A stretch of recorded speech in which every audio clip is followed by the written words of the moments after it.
You believe your hard work is a currency for respect. You show up earlier, you stay later, you offer more of yourself than anyone else, convinced that one day they will finally turn around and see your true worth. But that day never comes, and you know it, because you are not building respect, you are begging for validation in a crowded room where everyone is deaf to your silent screams for approval. This endless effort is a performance, a desperate and exhausting play staged for an audience that has already left the theater. You pour your soul into a cracked cup, hoping someone will notice the sacrifice, that they will finally tell you that you are enough, that your struggle has meaning, that your existence is justified by the weight you carry for them.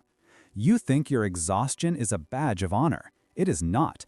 It is the sound of your own spirit eroding, a confession of how little you value yourself. You've confused being useful with being valuable, and that mistake is costing you everything. This frantic race to prove your worth is a prison you built with your own hands, brick by painful brick. You were taught that being a good person meant being an open book, a bottomless well, an inexhaustible resource for anyone who asked. So you offer up your time, your energy, your boundaries, believing that this total transparency is a show of strength. But that's a lie. You are a marble statue so desperate to be admired that you crack yourself open to show what's inside, never realizing that every fissure is an invitation for others to break you a little more. They don't see a precious core. They see a structure that is weak, accessible, and ready to be dismantled for their own convenience. If this is hitting you now, you already know what to do. Subscribe, comment, share. Not for me, but to remind yourself of what you are seeing here. You call this generosity. It is self-abandonment disguised as virtue. Your mind has constructed an elaborate story to keep you moving. It tells you this exhaustion is a noble sacrifice, a temporary investment that will pay dividends in admiration and authority. You see yourself on a grand chessboard, strategically positioning your pawns of effort and availability, believing each move brings you closer to being crowned. But that's a lie. You are not a player. You are the board itself, letting everyone else play their games on your surface. You convince yourself that the weight of their footsteps is a sign of your importance, that being trampled on is part of the strategy. And you know this isn't true. This frantic, breathless pace isn't a climb toward a summit. It's a desperate scramble to outrun the silence behind you. You call it ambition, you call it dedication, you call it strength. It is none of those things. It is the sound of you running from the horrifying realization that you are building a monument that no one will ever visit. This self-deception is a delicate art, and you are its master. Your mind carefully curates reality, functioning like a broken mirror that you've learned to hold at the perfect angle. You capture the fleeting moments, a polite nod, a casual thank you, a brief acknowledgement, and you magnify them until they fill your entire field of vision. You replay these fragments, these tiny shards of validation, convincing yourself they form a complete and flattering picture of your worth. And you deliberately ignore the vast, empty spaces between them, the long stretches of silence where you are invisible, the moments you are overlooked, the times your sacrifice is taken for granted. And this is where it all falls apart. Because this selective perception isn't a survival mechanism, it is an active, willful act of self-blindness. You are not seeing what you want to see. You are desperately refusing to see what is already there. And why do you perform this elaborate trick on yourself? Because the alternative is unbearable. All this motion, this relentless drive to prove your value through sheer force of effort is just noise. It is a carefully orchestrated storm of activity designed to drown out the profound, terrifying silence at your core. You believe you are building a legacy, but you are just building walls to keep from looking inside. If you were to stop, if you were to cease being the ever-available resource, the tireless worker, the one who always says yes, what would be left? The fear is not that they would disrespect you. The fear is that they would not notice your absence at all. And in that deafening quiet, you would be forced to confront the void you've been running from your entire life. This entire performance of hard work isn't about earning respect. It is a frantic attempt to prove to yourself that you even exist.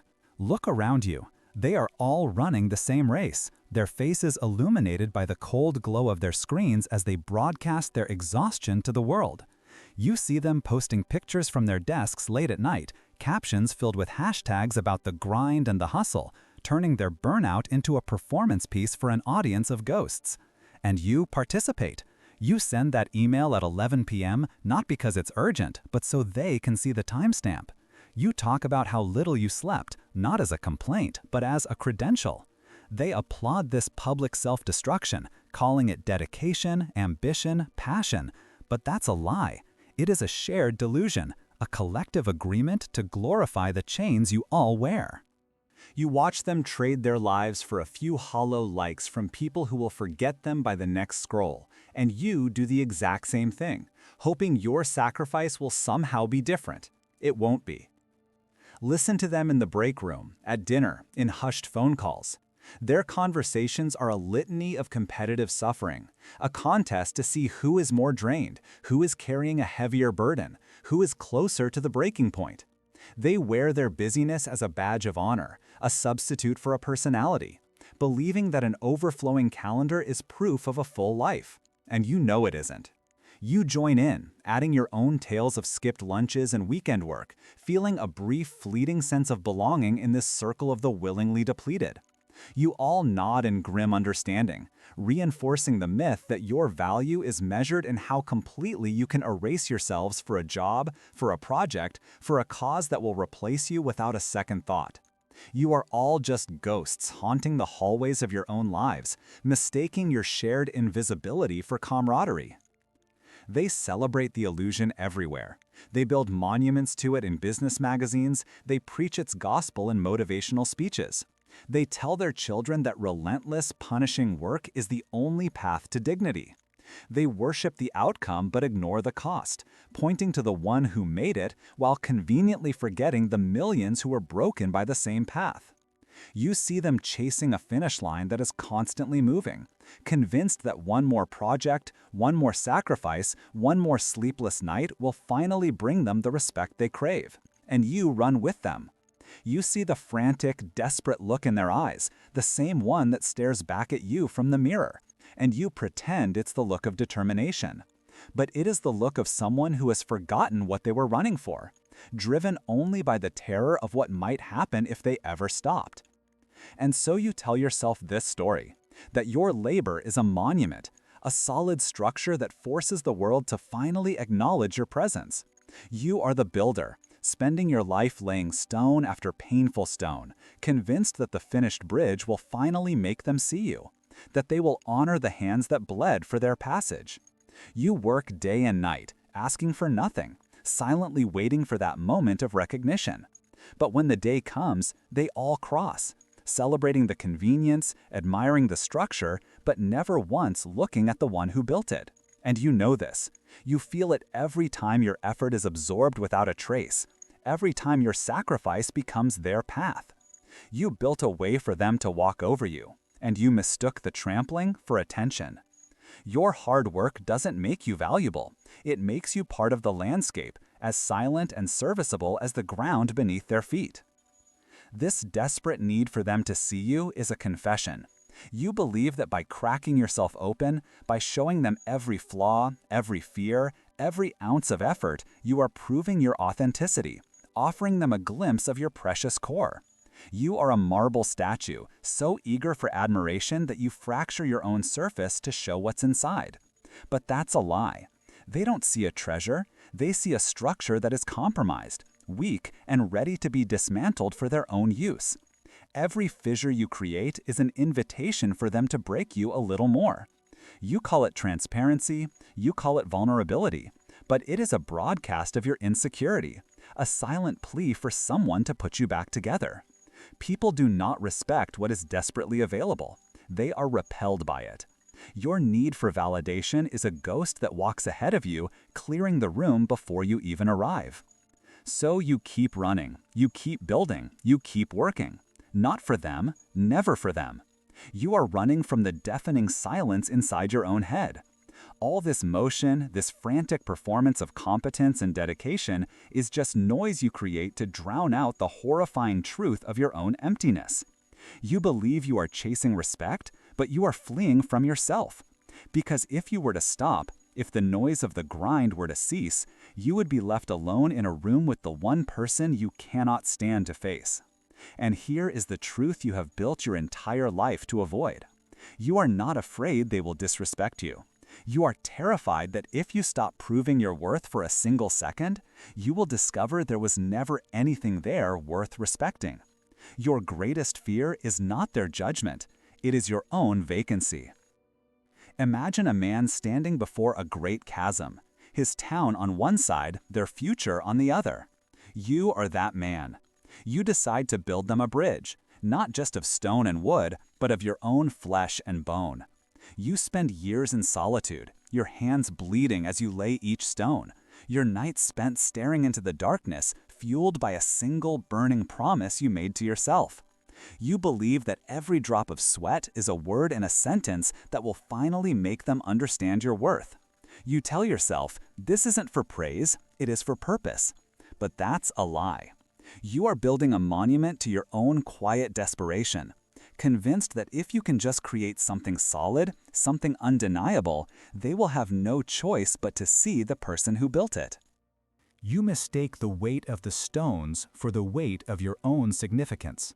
This bridge is not an act of generosity. It is your final, desperate argument for your own existence. The day of its completion arrives, and the entire town gathers to celebrate. You stand among them, a ghost at your own triumph, your heart pounding with a nauseating mix of hope and terror. They marvel at the structure. They praise its strength. They speak of the convenience it will bring to their lives, their words floating over your head like smoke. But no one looks for the builder. No one asks whose hands bled to make their passage easy. And you know this was always going to happen. You watch as they begin to cross, a river of smiling faces flowing over the very thing you sacrificed your life to create. You take a step forward, not to be celebrated, but simply to cross your own creation, to feel the wood beneath your feet. But a hand gently stops you. An official smiles politely and tells you to wait. The important people must go first. Your masterpiece has just become the barrier that separates you from them. And in that moment, the entire illusion shatters. You did not build a bridge to be seen. You built a platform for your own invisibility. You poured your soul into creating a convenient path for others to walk over you, and you mistook the sound of their footsteps for applause. This is your story. Your late nights at the office, your skipped lunches, your relentless availability. That is your bridge. You think your hard work makes you a pillar of the community, an indispensable asset. But that's a lie. It makes you infrastructure, as silent and functional as the ground they walk on, easily ignored and taken for granted. You are the road they travel, not the destination they seek. You spent your life building something to earn their respect, only to realize your effort was the very thing that taught them you didn't need any. Your sacrifice did not make you valuable, it just made you free to use. The illusion is not just out there, in their eyes, it lives inside you, in a factory of the mind that never shuts down. You are its sole operator, endlessly running down gray, featureless corridors lined with broken mirrors. In every shard, you see a reflection not of yourself, but of someone else's success, someone else's effortless confidence, someone else's life. And you run faster. You tell yourself this is the work, the necessary labor of self-improvement, the disciplined process of earning your place. But that's a lie. This is not a race toward a better self. It is a frantic escape from the one you are. You are not building resilience. You are just perfecting the art of running in circles within your own skull, convinced the exhaustion is progress. You think this internal grind is forging you into something stronger, something worthy of respect. It is the sound of a cage being built from the inside, bar by agonizing bar. And what is at the center of these endless corridors? A vault. You built it yourself long ago, and all your hard work, every strained smile, every swallowed boundary, is just another layer of steel plating on its door. You believe you are protecting a precious secret, a fragile core that the world is not worthy of seeing. But you know that isn't true. You are not guarding a treasure, you are guarding an absence. The frantic noise of your effort is a desperate attempt to drown out the profound, terrifying silence that emanates from within that vault. Because if you ever stopped, if the machine fell quiet for even a moment, you would be forced to confront the one truth your entire life has been constructed to deny. The great fear is not that they will open the door and find something broken. The fear is that they will open it and find nothing at all. Your hard work is not a monument to your strength. It is a tombstone for a self you believe was never born. So you have spent your entire life believing the equation was simple. More effort equals more respect. You thought the world was a broken scale, one that failed to weigh your sacrifices correctly, and you just needed to pile on more and more until the balance finally tipped in your favor. You blamed them for their blindness, their ingratitude, their inability to see the blood on the stones you laid for them. But that's a lie. The scale was never broken, and they were never the problem. The problem is the currency you were using. You thought your hard work was a valuable coin meant to purchase their admiration, a solid object that would force them to acknowledge your weight in the world.